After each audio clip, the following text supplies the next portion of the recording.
طول عمرنا بنسمع إن العشرة محتاجة سنين علشان تتبني، وإن الصاحب الحقيقي هو اللي عاش معاك من أيام الطفولة والمدرسة. وبقينا بنقيس غلاوة الناس بمقياس بقاله قد إيه في حياتي. بس الحقيقة إن السنين لوحدها عمرها ما كانت ضمان للعمق، ولا هي اللي بتعرفنا بمعدن اللي قدامنا.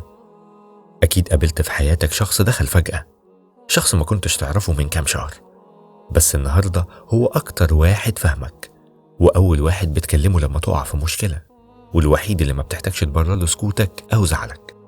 في المقابل ممكن يكون في ناس حواليك من 10 سنين، بس لسه بينك وبينهم مسافات، ولسه بتفكر 100 مرة قبل ما تحكي لهم حاجة تخصك.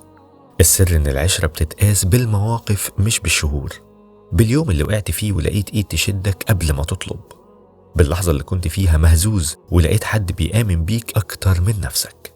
في ناس رزق بيدخلوا حياتنا في التوقيت الصح، كأنهم جايين يعوضونا عن كل اللي فات، وبيثبتوا لنا إن القرب بالروح مش بمرور الزمن.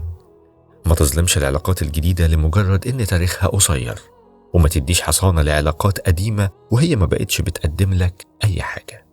الناس بتبان في العتمة مش في السنين. حافظ على اللي فهمك من غير كلام، حتى لو لسه عارفه من أيام، لأن الروح دايما بتعرف طريقها وما بتغلطش في اختيار اللي فهمها.